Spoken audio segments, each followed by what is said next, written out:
Bismillah, Assalamualaikum warahmatullahi wabarakatuh. Alhamdulillahilladzi bini'matihi tatimmus sholihat.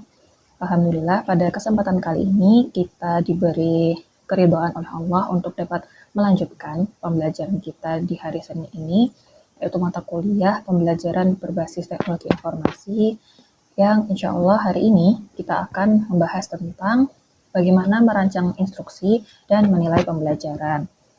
Di sini kami dari kelompok 2 yang beranggotakan saya sendiri, Dinarma Hardika Pratiwi, dan juga nanti ada rekan saya, Mbak Sahra. Pada kesempatan kali ini kita akan membahas beberapa subtema, di antaranya ada teori belajar dasar, yang kedua prinsip instruksi efektif bagi siswa, yang ketiga prinsip penggunaan teknologi yang efektif, yang keempat prinsip penggunaan media yang efektif, dan yang terakhir prinsip penilaian pembelajaran yang efektif.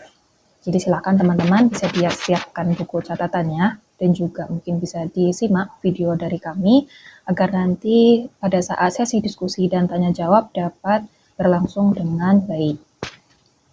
Kita langsung saja ke materi pertama yang akan saya sampaikan mengenai teori-teori belajar. Baik, mungkin teman-teman di sini juga sudah familiar dengan beberapa teori belajar. Ini kita akan membahas 4 teori belajar secara garis besar, yang mana ini nanti berkaitan dengan bagaimana cara kita merancang sebuah instruksi dan bagaimana teori-teori ini mempengaruhi di pembelajaran. Yang pertama ada teori dari perspektif behaviorisme. Nah, ini pasti teman-teman sudah sangat familiar ya. Nah, untuk tokohnya sendiri ada namanya B.F. Skinner, yaitu seorang psikolog di Universitas Harvard, dan juga beliau ini seorang ahli dari teori behaviorisme. Nah, beliau ini melakukan studi ilmiah tentang perilaku yang dapat diamati. Nah, beliau ini tertarik pada mempelajari perilaku sukarela, seperti mempelajari keterampilan baru daripada perilaku refleksif seperti yang dicontohkan oleh Ivan Pavlov, yaitu di mana anjing mengeluarkan air liur ketika diberi stimulus berupa makanan.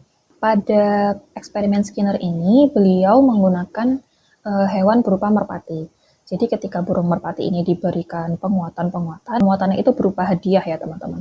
Nah, ketika merpati ini diberi penguatan berupa hadiah itu, merpati ini cenderung mengulang-ulang perilaku yang diinginkan. Nah, ketika merpati ini tidak diberi hadiah, perilaku ini cenderung tidak ada sama sekali. Jadi perilakunya berhenti. Nah, Skinner ini beranggapan perilaku merpati ini dapat berlaku pada semua makhluk hidup, termasuk manusia, dan juga dapat berlaku untuk instruksi di komputer. Nah, jadi teori behaviorisme Skinner ini berfokus pada perilaku yang dapat diamati saja, tidak dipengaruhi oleh proses internal di dalam diri manusia ataupun merpati tadi. Jadi ketika proses pembelajaran ini, Skinner menganut paham bahwa ketika proses pembelajaran ini terjadi, ya sudah kita hanya berfokus pada apa yang tampak pada diri siswa, apa yang tampak dari luar diri siswa saja, tidak peduli dari faktor internal diri siswa, entah motivasi, entah itu faktor pemikiran dan sebagainya. Jadi hanya berfokus pada apa yang tampak di luar saja. Nah, karena sikap ini, behaviorisme Skinner ini memiliki keterbatasan dalam mengajarkan keterampilan tingkat tinggi. Misalnya, teori behaviorisme ini tidak bisa membuat kesimpulan tentang bagaimana pelajar itu memproses informasi. Karena hanya berfokus pada yang tampak di luar saja, jadi tidak bisa melihat apa yang menjadi proses pada diri siswa. Nah, teori belajar yang kedua yaitu dari perspektif kognitivisme. Tokoh yang terkenal yaitu Jean Piaget. Beliau juga seorang psikolog seperti halnya Skinner tadi. Nah, dari perspektif kognitivisme ini berfokus pada mengeksplorasi proses mental yang digunakan individu dalam menanggapi lingkungan. Entah bagaimana seorang berpikir, bagaimana seseorang memecahkan masalah, dan bagaimana seorang ini dapat membuat keputusan. Nah, ketika para behavioris, ketika Skinner tadi, hanya menyatakan bahwa latihan-latihan atau pembiasaan-pembiasaan dapat memperkuat respon terhadap stimulus. Nah, kalau di kognitivisme ini, para kognitivis menciptakan model mental, memori jangka pendek, dan jangka panjang. Nah, untuk informasi baru yang didapat oleh seseorang itu akan disimpan di dalam memori jangka pendek, di mana informasi tersebut dilatih hingga siap untuk disimpan ke dalam memori jangka panjang. Nah, jika informasi tersebut, informasi jangka pendeknya tidak dilatih, maka informasi tersebut akan memudar dari memori jangka pendek atau biasanya ya memorinya dapat lupa atau tidak ingat sama sekali. Nah, ketika siswa sudah dapat memproses sebuah informasi dan menyimpannya ke dalam memori jangka panjang. Nah, informasi ini dapat digabungkan dengan keterampilan di memori jangka panjang untuk mengembangkan strategi atau mengembangkan pola pikir dari siswa. Nah, contohnya ketika pembelajaran, yaitu ketika siswa diberikan informasi satu kali, maka informasi ini akan disimpan ke dalam memori jangka pendek. Namun, ketika informasi ini terus diulang atau terus diingatkan dan dilatih, maka informasi ini akan disimpan ke dalam memori jangka panjang. Dan nanti ketika digabungkan dengan keterampilan, dapat mengembangkan pola pikir dari siswa itu. Contohnya ketika kita mengajarkan konsep perkalian kepada siswa. Nah, setelah siswa dapat menghafal, dapat memahami konsep perkalian, nanti kita ajak siswa untuk memecahkan masalah yang lebih kompleks dengan konsep-konsep perkalian. Nah, nanti siswa akan dapat memecahkan masalah tersebut dengan konsep perkalian yang sudah mereka hafal dan mereka pahami di memori jangka panjang mereka. Jadi, memori jangka panjang mereka dengan keterampilan mereka akan berkaitan untuk memecahkan sebuah masalah yang lebih kompleks. Selanjutnya, teori belajar yang ketiga yaitu dari perspektif konstruktivisme. Nah, pada prinsip konstruktivisme, siswa ini dipertimbangkan untuk terlibat langsung ke dalam pembelajaran atau pembelajarannya dirancang berbasis eksperimen. Nah, bergeser dari teori yang tadi, teori behaviorisme dan kognitivisme dari transfer informasi pasif ke pemecahan masalah dan penemuan aktif, konstruktivis menekankan pelajar menciptakan interpretasi mereka sendiri tentang dunia informasi. Jadi nanti siswa itu ketika diberikan instruksi atau informasi, itu nanti sifatnya tidak untuk menyuruh, tidak untuk memerintah siswa, tapi lebih untuk mengarahkan siswa agar dapat memproses informasi yang mereka dapatkan. Nah, jadi fungsi dari instruksi guru pada teori konstruktivisme ini adalah menyiapkan siswa untuk menyusun pengetahuan yang disampaikan dari fakta oleh guru, seperti itu. Jadi, konstruktivis ini percaya bahwa pembelajaran itu akan efektif ketika siswa terlibat langsung di proses pembelajaran, yaitu belajar dengan melakukan, dengan bereksperimen. Nah, pendekatan ini sesuai dengan kebutuhan siswa untuk memecahkan masalah. Tidak hanya dengan pengetahuan yang sudah mereka dapatkan atau yang sudah mereka punya, namun mereka juga jadi lebih terpacu untuk mencari informasi atau keterampilan yang baru dalam memecahkan masalah-masalah yang ada. Nah, teori belajar yang terakhir yaitu tentang perspektif psikologi sosial. Untuk tokohnya ada Robert Slavin. Nah, pada perspektif psikologi sosial itu adalah pendekatan mapan lainnya untuk mempelajari instruksi dan pembelajaran. Psikologi sosial ini melihat bagaimana organisasi sosial kelas dapat mempengaruhi pembelajaran. Misalnya tentang struktur kelompok kelas. Ada pembelajaran yang melibatkan siswa secara berkelompok, ada yang belajar mandiri, ada yang kelompok kecil, atau satu kelas secara keseluruhan. Nah, Robert Slavin ini mengambil keputusan bahwa pembelajaran kooperatif itu lebih efektif dan lebih bermanfaat daripada pembelajaran individualis dan pembelajaran yang kompetitif. Jadi, Robert Slavin ini lebih menyukai atau lebih memandang pembelajaran ini efektif ketika dilakukan secara berkelompok kecil daripada pembelajaran yang dilakukan untuk dengan sistem perlombaan atau sistem kompetisi dan juga sistem pembelajaran mandiri atau siswa belajar secara mandiri. Nah, pada perspektif psikologi sosial ini juga menekankan pada kemampuan siswa untuk berkolaborasi dan saling bergantung di dalam pembelajaran. Saling bergantung di sini bukan untuk konotasi negatif ya teman-teman. Jadi, saling bergantung ini untuk dapat mencapai tujuan bersama, saling bantu-membantu untuk dapat saling memahamkan pembelajaran. Seperti itu. Atau mungkin contohnya ketika nanti seorang anak punya kemampuan lebih di suatu bidang. Nah, anak ini nanti dimintai tolong untuk membantu temannya yang masih kurang atau tutor sebaya. Jadi saling bergantung gitu, saling berkolaborasi di dalam pembelajaran. Jadi bukan kompetitif, namun saling kolaboratif.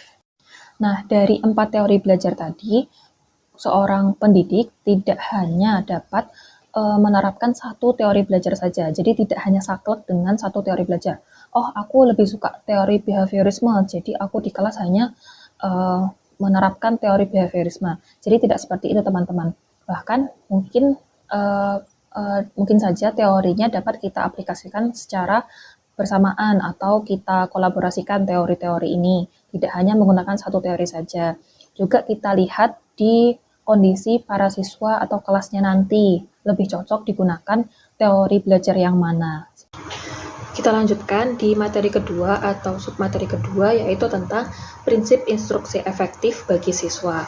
Nah, sebagai seorang guru, selain mendidik siswa atau mentransfer ilmu, seorang guru juga wajib memberikan instruksi yang jelas kepada siswa.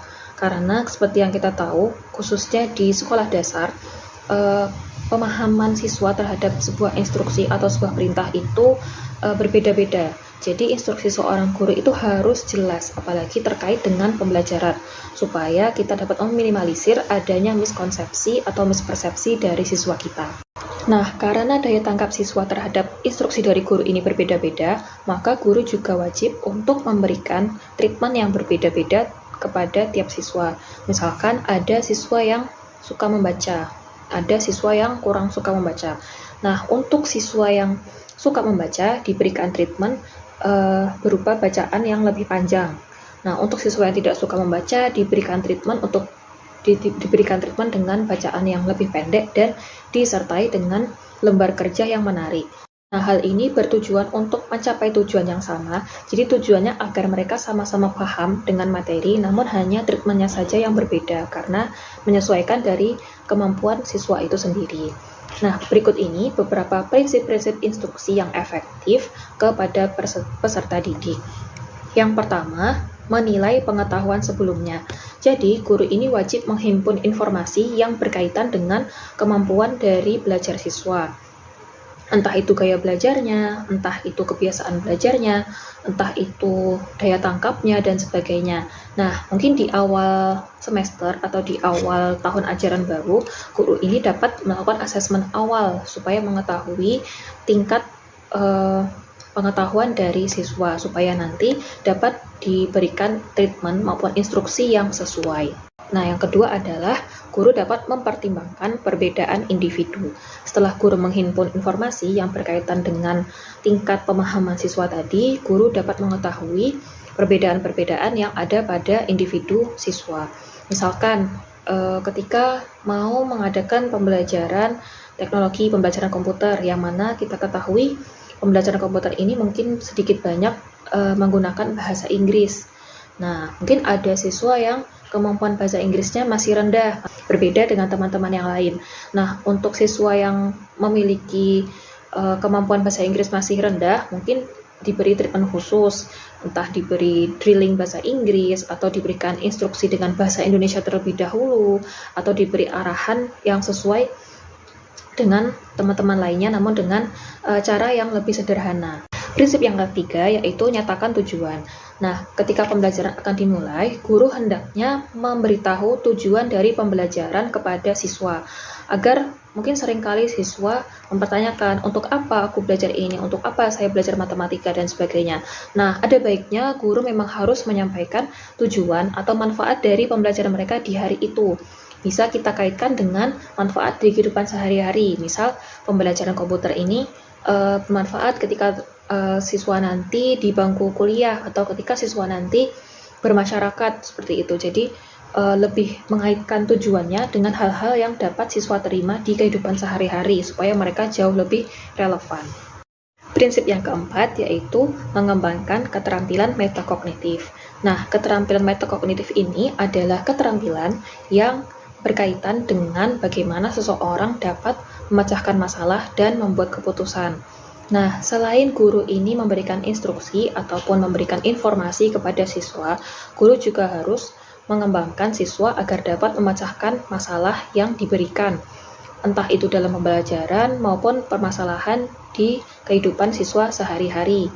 Di pembelajaran mungkin guru dapat memberikan soal-soal cerita atau soal-soal uraian, soal-soal studi kasus yang nanti cara penyelesaiannya tidak hanya dengan satu rumus atau satu jawaban pendek saja, yang mana soal ini nanti memicu siswa untuk menggunakan keterampilan berpikir kritisnya agar dapat menemukan solusi yang tepat dari kasus yang disajikan.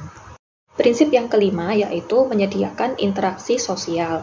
Nah, guru dan teman sebaya dari siswa ini nanti berperan sebagai tutor atau anggota kelompok yang dapat menyediakan sejumlah dukungan pedagogis dan sosial. Nah, ketika interaksi sosial ini terjadi, seorang siswa dapat mendapatkan informasi, pengalaman, atau pembelajaran dari interaksi-interaksi dengan orang lain tadi.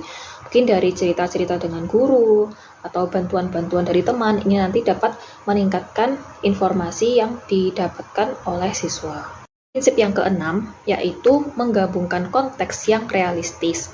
Seperti misalkan tadi ketika seorang guru menyampaikan tujuan pembelajaran, nah guru dapat mengaitkan dengan kehidupan sehari-hari.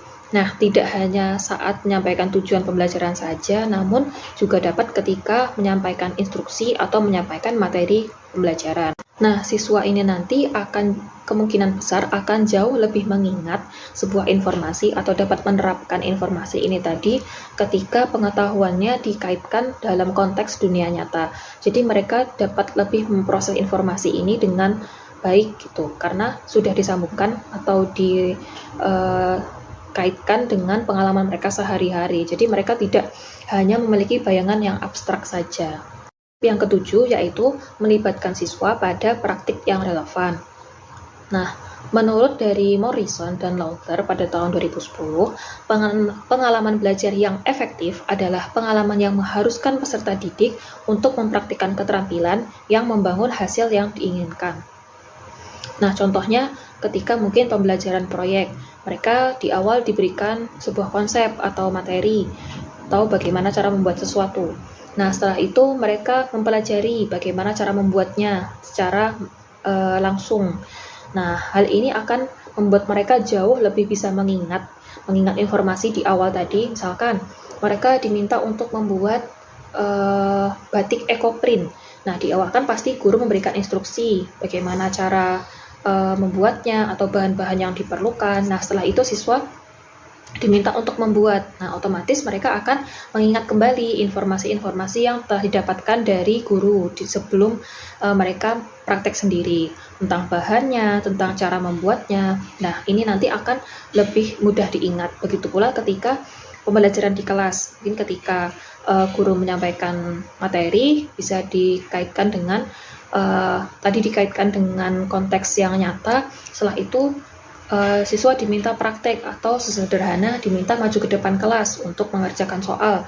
Nah, ini akan membuat siswa jauh lebih paham, lebih bisa mengingat informasi tersebut.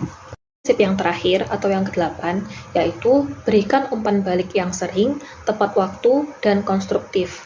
Jadi, umpan balik atau feedback ini harus langsung, tidak boleh ditunggu-tunggu atau dalam jangka waktu yang lama. Misalkan ketika siswa diberi pertanyaan, lalu siswa menjawab dan itu kurang tepat. Nah, guru harus memberikan feedback agar tidak mengalami kekeliruan paham di siswa itu tadi. Karena ketika misalkan feedback ini diadakan tidak langsung atau tidak tepat waktu, maka kemungkinan besar siswa sudah memproses informasinya ini terlebih dahulu. Jadi anggapan mereka apa yang mereka sampaikan atau apa yang mereka pikirkan ini benar. Nah, padahal ternyata ini keliru. Nah, makanya feedback yang diberikan guru atau umpan baliknya harus tepat waktu dan konstruktif.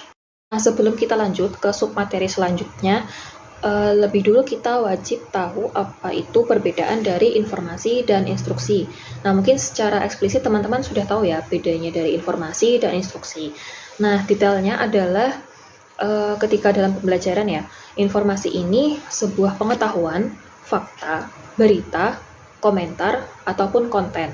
Nah, informasi ini dapat disajikan di kelas, di dalam buku, atau dengan media seperti di televisi atau sumber daya daring. atau seperti ini melalui video pembelajaran. Nah, pada zaman saat ini, informasi yang ada ini tidak banyak yang digunakan untuk dihafalkan karena adanya kemudahan dari teknologi. Misalkan ada search engine Google. Nah, jadi peserta didik maupun kita semua saat ini sering menggunakan Google untuk mencari informasi yang kita butuhkan saja, tidak untuk informasi yang kita ingat.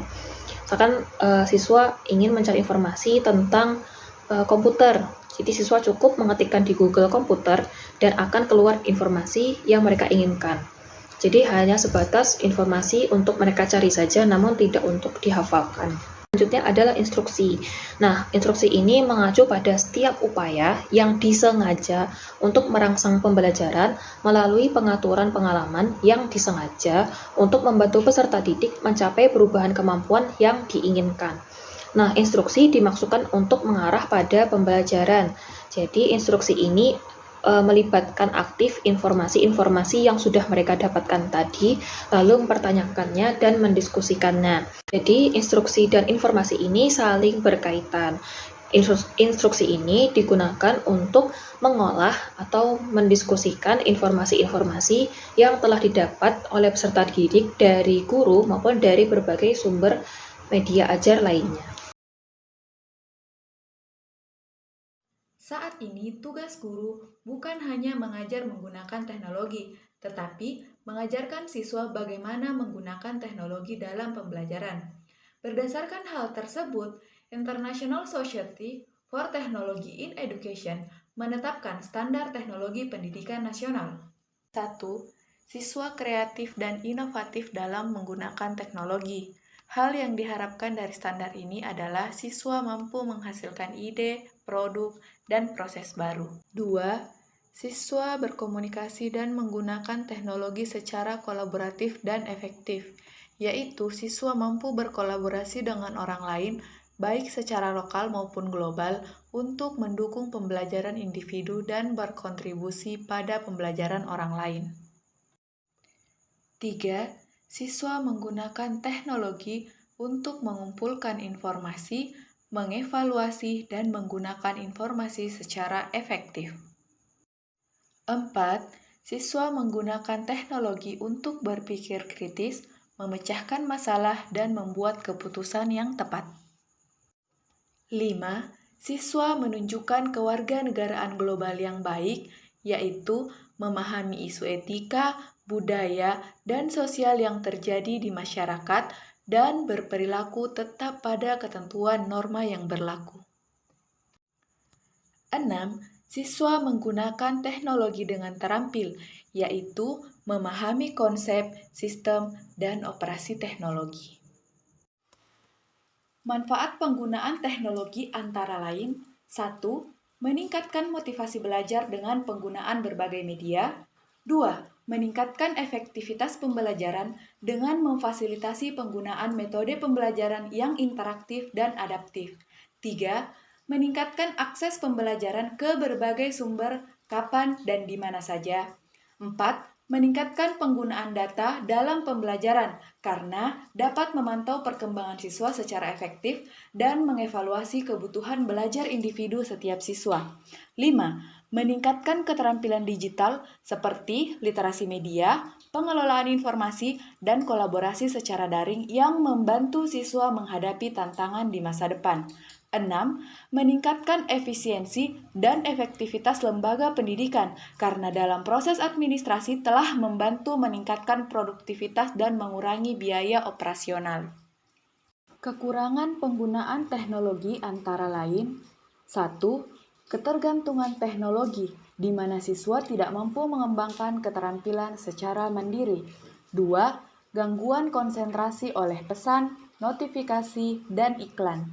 3. Kesenjangan digital bagi siswa yang belum memiliki akses terhadap teknologi. 4. Penyalahgunaan oleh pihak-pihak tertentu yang dapat menyebabkan kebocoran data.